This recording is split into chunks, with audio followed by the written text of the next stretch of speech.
Welcome for tuning in to a brand new episode of the Untold. This is, of course, the show where we have brilliant episodes, brilliant guests, brilliant stories, and journeys. I'm your host, Abdullah Hindiani. And I'm your host, الأثري, and today we're joined by Francesco Amedeo, a content creator from Italy who's currently living in Kuwait. He tends to travel a lot and has experienced many different cultures, and I think that's a really cool thing to do. It is, honestly, when we have, guests from different countries here on the Untold, it's always a special episode, right? It's always a great time to sit down and see their perspective on Kuwait, to see their perspective on where they came from and how the clash of cultures here. It's always a good time. Yeah, I heard that he studied and lived in many different cities in Europe, even went to India, and then found himself in the GCC and has gone to many different places here as well. He's also learning the language, from what I heard. It is, yeah, from the brief, synopsis and the recap we've had on him, mashallah, he's been to so many cities. He's, like I said, a man of so many languages. So it's going to be a good episode, I hope. With that being said, we are going to take a break so we come back and be joined by him. And we are back, ladies and gentlemen. So thank you for tuning in. But thank you, Francesco Amedeo, for being our guest on The Untold tonight. Thank you. Thank you very much. It's wonderful to have you. And you're originally from Palmero, Sicily, is that correct? Yes, exactly. I'm from Palermo. It's a town in Sicily, south of Italy. Could you tell us a bit about your upbringing there? What was it like? Yeah, I mean, Sicily, of course, is an island in the middle of Mediterranean Sea. So as you can imagine, it's growing up there is really like our childhood is all about sea, sea activities. And then, of course, like everywhere in Italy, we have a strong culture about food, and we are very like family oriented. So you always like surrounded by your family, by love. You grew up I grew up very spoiled in these terms. Yeah, it's kind of like Kuwait, actually. It is, yeah, especially with how they relate to family values and food. Most importantly. Yeah, it's true. So it says that you have left home at the age of 18. So yeah. How did that shape your experience? Like what led to those decisions? Like talk us through everything. Yes, sure. So basically when I was 18, I finished my high school in Palermo and I decided to move to Milano to do my bachelor there in economics. So yeah, when you're 18, like we say, you're already kind of grown up, but you're still like very young. So you have to take everything and go to another city. And I have to say, like from very south of Italy to move to Milano, it's really like a big change. Like it's really like a cultural shock, and people are different. Milano is like a very big city, very European style. So you have to adapt to the fast rhythm and like to live with many different cultures, many different people. So yeah, it was a strong experience for sure. Yeah, I mean, that makes a lot of sense. It's funny how even in some places that would be considered quite close with each other, like, in the same country. Same country, yeah. But there are such different experiences depending which city you're in, and you get to learn so much from that. Yeah. However, I heard that you also studied in many other places. Yeah. Like, where did you study exactly? So when I did my master, I was staying in Milan, of course, but I always had this passion and this interest to do many international experiences as possible. So I chose this master program, which allowed me to study in different places in Europe. So I did one semester of my master in London, one other one in Paris, and then I decided to do an exchange program in India, in Ahmedabad. And then I came back to London. So yeah, I was for 2 years of the master. I was really all the time around in the world. It was a bit tiring, but it was very enriching for sure. So was there any decision process between choosing these cities like London, Paris, and even in India, or was that just the opportunity that was presented to you? So basically the university I was going had many campuses across Europe already.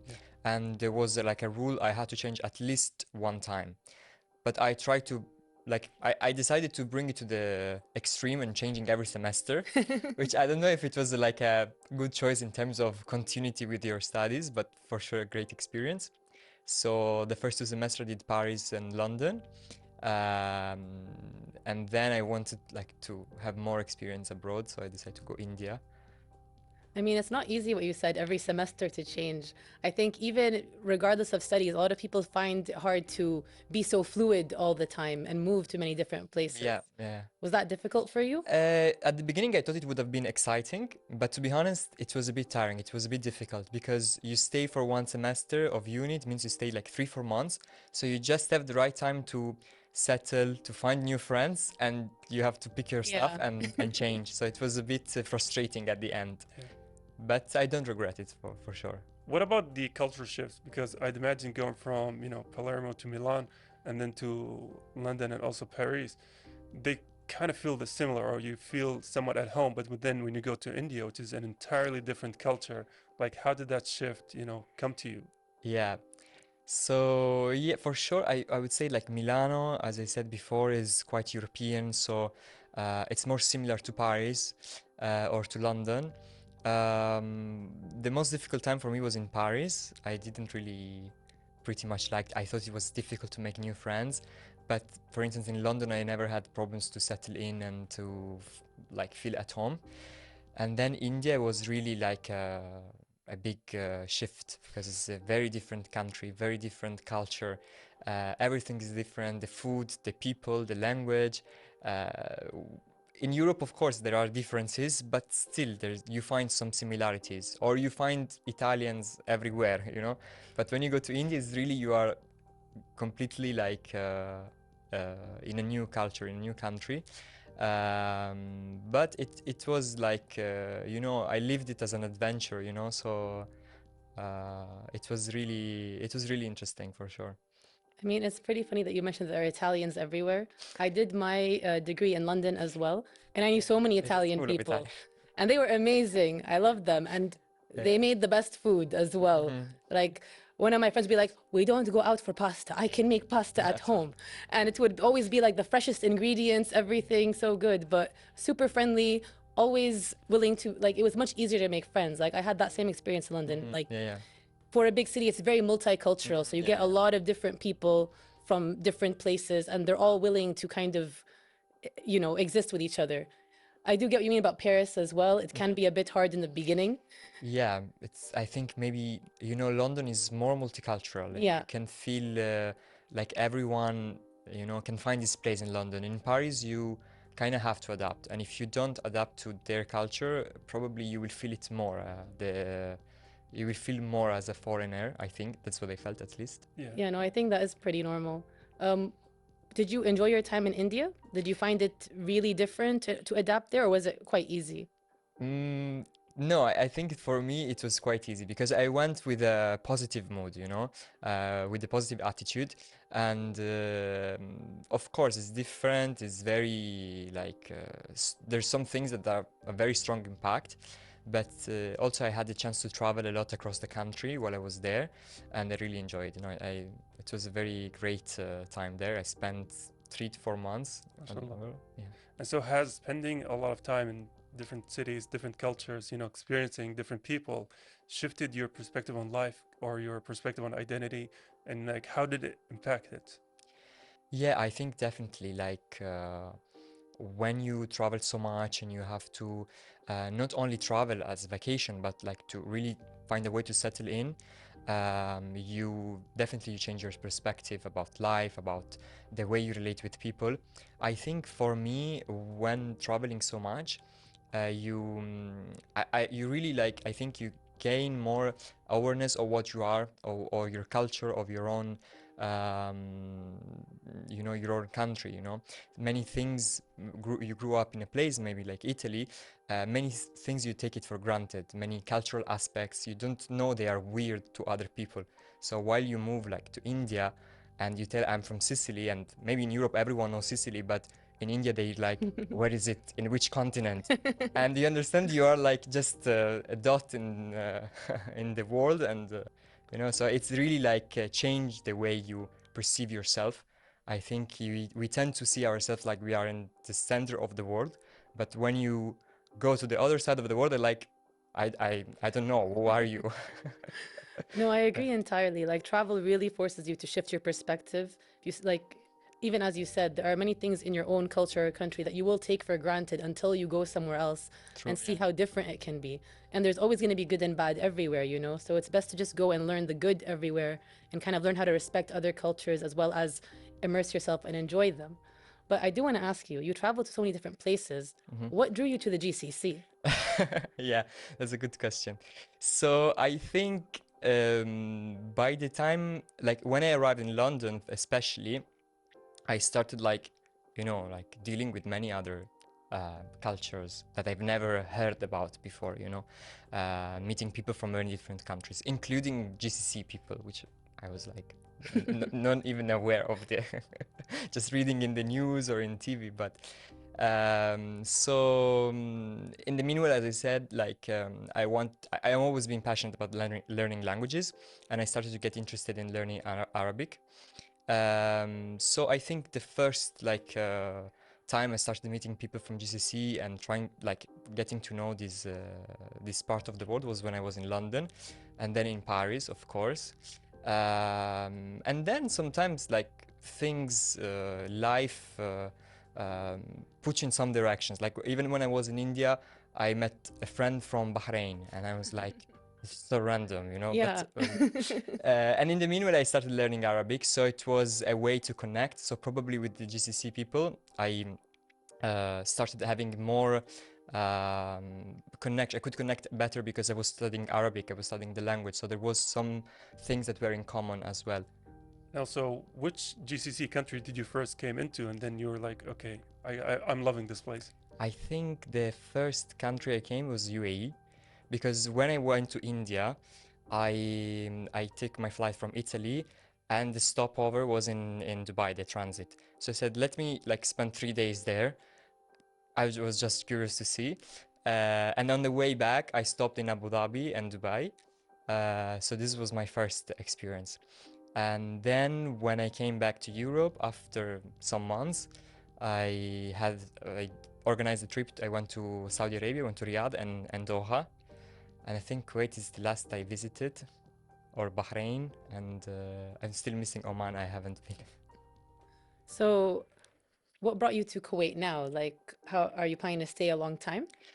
So I came here for Eid al-Watani, the National Day, 1 month ago, and then like I stayed here.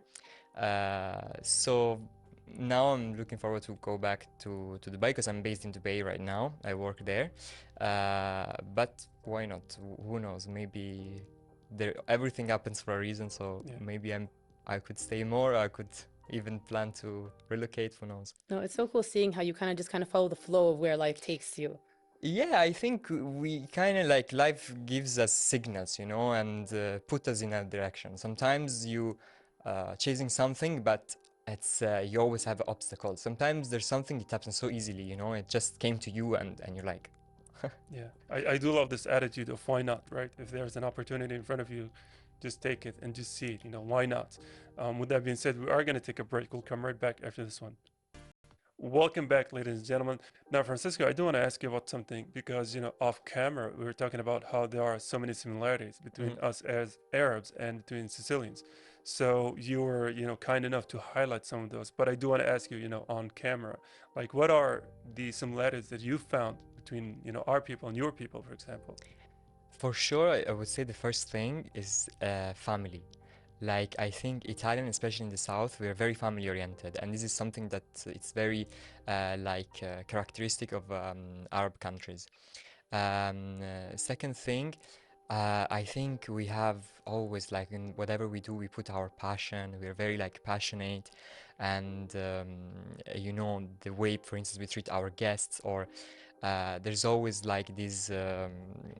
You know, this attitude of like this warm attitude that it's a bit like in for Arab countries, for Mediterranean countries usually. So definitely the vibe is the same, the vibe of the people. And then especially in Kuwait, I would say like the food, like Yeah.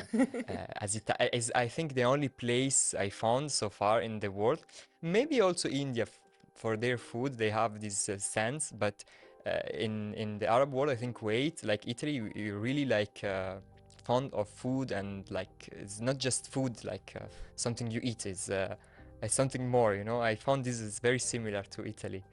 I think they're going to take that as a strike of honor for us, you know, because we're very proud of food. We love food. Yeah. Bill himself is a big foodie as well. Yeah, exactly. Like in our culture, it's not, as you said, it's not just food. Like you eat with your family, with your friends, you go out to eat. True. Everything we have is like, mashallah, like good ingredients. It's very hard to find bad food in Kuwait. I feel like it's the same in Italy as well. Like even if you go to like a tiny little place in a corner or an alley somewhere, they're making it like with love, with like the proper care. True. And I am going to ask you this possibly controversial question. Just want you to know it's not from me. It's from one of our editors. Okay. Thoughts on adding pineapples on pizza? Okay. Look, I mean, I think I'm very flexible with that. I'm not gonna say, oh no, mamma mia. But, Mamma mia, though. yeah, I think I think there's worse thing. It should be a crime. It I should mean, be me a and crime, Abdallah but actually are for- very against it. Yeah? So, yeah. But for my perspective, something that's much worse is the ketchup on the pizza. This, Oh, I've seen that. Is that like, I've seen that somewhere, and I was like, no, what am I it looking happened to at? me like while I was here actually, that I went for to a restaurant with someone, and they ordered pizza and then they ordered ketchup, and I was like, I thought this was like it was just a joke. Like I didn't Yeah. know that people they actually do it. You know? So when he dipped the pizza and the ketchup, was like, this is true. It's not a legend. Like people actually do that. And I Not was a like, legend, not like a weird urban myth. yeah, that I just think it's exists. just, you know, you see in the media they talk about ketchup on the pizza, but I didn't know that people actually do. So this was maybe I got more traumatized by that than. I mean, I don't rather than blame the- you. I'm traumatized myself. It's like, why would you add that to pizza, guys? Yeah, there's Like, already tomato sauce. there's already and sauce. it's fresh. it's much made- better than ketchup. And also, this brings back a memory that one time I was in, I believe it was Rome, and one of my friends got, you know, scolded at by, I think they called it mom and pop's pizzeria, like it's where the, you know, family-owned pizza, because he ordered the ketchup. So Oh, yeah. so the waiter was like, "How can you, you know, sacrifice our, you know, all good olive oil, good ingredients Yeah. to ketchup?" And then my friend's face turned all red, Yeah, but yeah. it was all in a laughing matter. Yeah, we take it very seriously. This matter of food. Listen, I don't blame you. I think I've had the same experience learning about chocolate hummus. Exactly. But it's just like chocolate. I don't know Melted why anyone chocolate. is putting chocolate in hummus. And Like it's chocolate flavored hummus. I've seen this and I'm sort of like, delete. But Just get rid of it. you know, Why? in Italy we do pasta with chocolate. Really? We do cocoa. Some Oh. places they do. But I guess it's because like the pure cocoa yeah, powder the isn't like. bitter one. Yeah, that makes more sense. They I have add to it try in the that. dough of the tagliatelle. Well, I think we're going to sacrilegious Yeah. areas in all of Abdallah's a purist. He's like, what are we talking about yeah, now? exactly. In all of this. And also, when it comes to pineapple on pizza, I did actually try it. Like, Really? Ah, yeah. the texture difference between the pineapple and the pizza just doesn't make sense to me. So that's why I'm like, how can you eat this? You know, these two, you know, we're going on a rant. Yeah. But just because this is a very, very sacred topic. Well, we've learned, guys, don't put chocolate in your hummus, don't put ketchup or pineapples on your pizza, and everyone will be happy and good. Definitely. Let's keep it the way it is. And Yeah. Well, And so now going back to the topic, so you've come to the GCC, and also obviously we have very different cultures, very different, you know, languages.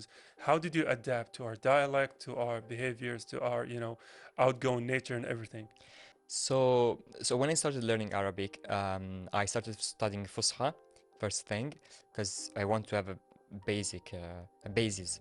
And then I chose to learn GCC dialects because when I started learning, I said this could be an opportunity also, like, who knows, for business. And I said maybe one day I can relocate to the region.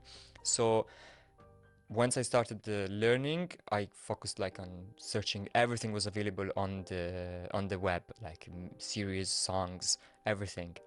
So I learned that dialect of Saudi Arabia, Kuwait, mainly these two countries.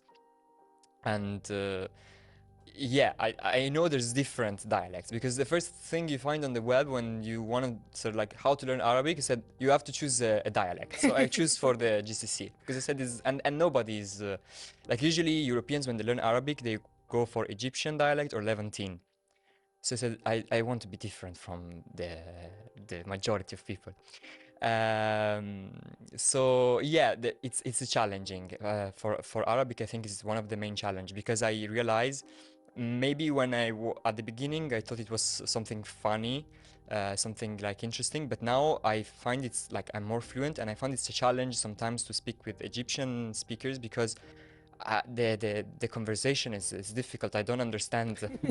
They can understand me somehow, but they don't understand. I don't understand them when they reply, or it's Moroccan. Like Oh I yeah, no, speak we it all with them have in that with Moroccan. French Moroccan or is expert Brazil. mode. Yeah. Yeah.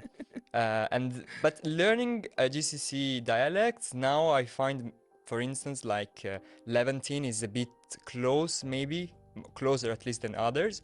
So I start to understand them better as my level improves. But definitely, so many words and so many things you. Yeah, I think a lot of people when they come and they want to learn Arabic, Yeah. they hear about Fusha as Yeah. like the universal, but no one actually speaks Fusha. Yeah, exactly. You know? That's what I said to myself when I was like 6 months studying, and then I said, I don't want to speak like this. Like people, they would think I'm weird, you know.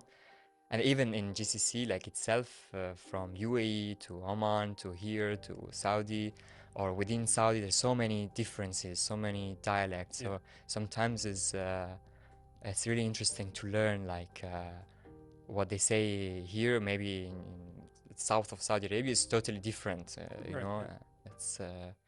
it's a challenge. It's interesting, but It is. And you know, I'm always fascinated by people who learn Arabic, you know, because I was watching a video from a speech dialect language expert. So they were ranking the most difficult languages and giving points based on each one. So the highest three were Japanese and Chinese and Arabic. But Arabic, you know, got a little bit over them because we have, I'm not sure how to say it in English, but you know, harakat and everything. Our grammar structure is different. So yeah. anytime foreigners try to learn the language, I am super fascinated because we, as people who grew up with the language, Yeah. don't really realize how hard it is to learn it. Yeah. I And see it also for the non-Italians who want to learn Italian. It's I met some people here like Kuwaitis learning Italian, and for them it's very difficult because there's a very big gap between the two languages. Probably if you speak French and you want to learn Italian on the other way around, it's easy. Yeah. It's very close, but Arabic is different totally. do you have different dialects in Italy depending where you are, or is it all kind of the same? We have different languages in Italy. Oh, really? Yeah. I didn't know that.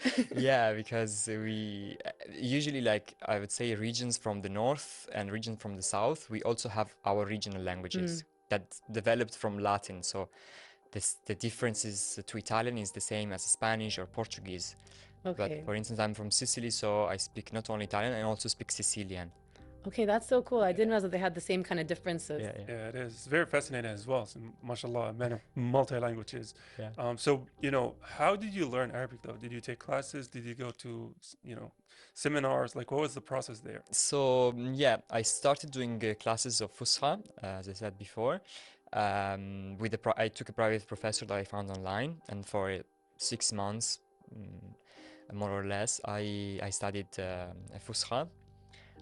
And then in the meanwhile, in the process, I started like looking for all the sources on the medias, like movies, series, Kuwaiti series, songs, everything. Also like some guys that do tutorials online on YouTube. They teach the language, but of course it was challenging because you know, for other dialects like Egyptian, you find plenty of sources and plenty of tutorials and plenty of applications even that they teach you. But if you want to learn Kuwaiti or Saudi or Emirati, it's way more difficult. So it was, I found this application that was, it connects you with people like, let's say, Italians that want to learn Arabic, it connects me with Arabs who want to learn Italian. So I made a lot of friends like this. And I was surprised also to see that many people here in the region, they want to learn Italian. So yeah, I started like trying to force myself to make conversation with native speakers because this is really what makes you improve faster. No, 100%. Speaking the language is so different than just reading and writing about it. Because even when you speak, the tone, the way that people say the words can be so different than just something that you're writing and reading. Like, it's a lot easier to write and read stuff sometimes than speak, just because also the speed at which people talk is also a big problem. Yeah, definitely. Like, I had that when I was learning Spanish. I can read and write it a lot better than speaking with people just because the Spanish people speak really quickly. Yeah, So it's just trying to get the ear to pick up on every single word is a bit challenging. yeah. I do want to ask you though, how do like Arabs react when they hear you speak their language? So at first they don't believe me because you know my futures are very Mediterranean. Yeah. So they ask me, where is your mom from? Where is your dad from? Are you sure you're Italian? They think I'm making fun of them. When they realize I'm actually Italian, they're really happy. They're really surprised because it's not very common. And also, I do want to leave you with one last question: is that, taking all of your experiences so far, taking all of the countries you've visited so far, I want to say, what is next, right? Where does the road lead you to? I don't know. I go with the flow. I see where there's like where I feel good and where I feel there's opportunities. So I'm always, of course I have my ambitions, my plans, but I tend to also be adaptable and flexible because sometimes, as I said earlier, like we need to feel what the life is the direction life is bringing us. So yeah, like for now I'm in Kuwait and I'm having great time and I'm feeling home, so why not? Probably I'll stay a little bit longer. Well, I'm so glad you're having a great time. And honestly, it was wonderful to talk to you. And good luck on your Arabic studies Thank as you very well. much. Thank you very much. Yeah, it was just amazing to have you here and discuss your experience. I know we enjoyed it. Yeah, and also if you are here in Kuwait, you can take the opportunity, because I know we've had so many here foreign students who are learning Arabic with a specific doctor in Kuwait University called Dr. Khalid. Mhm. So I'm not sure what the method is to approach him, but he seems to be the one guy that foreign students come to learn Arabic. Might as well use the time here. But I do want to thank you for saying such lovely words about us being here in Kuwait. I do want to thank you for being our guest on the Untold. Thank you very much. Thank you very much to you for having me and to inviting me. It was a pleasure. Well, I'm going to wish you the best on the rest of your journey. And I love that whole mentality to see where life takes you. You just got to go with the flow sometimes. And with that, we are going to take a short break because that's where the flow is taking us right now. And that was all we had with Francesco. And honestly, Abdullah, that was an amazing episode. He had such an amazing personality.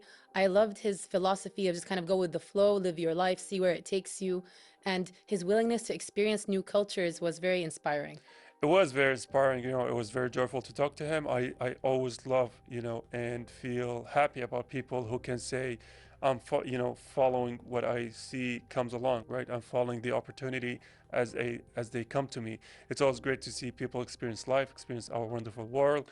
It was a great episode to sit down with him and talk about it. I agree. Even the fact that he's learning Arabic and not just Fusha, but trying to learn different dialects and is aware of them. He's really done his research and is doing his best to integrate into the culture. That's something that's always amazing to see.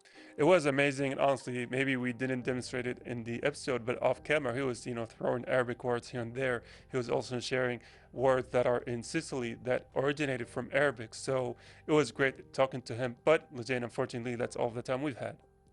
And so we'll see you next time.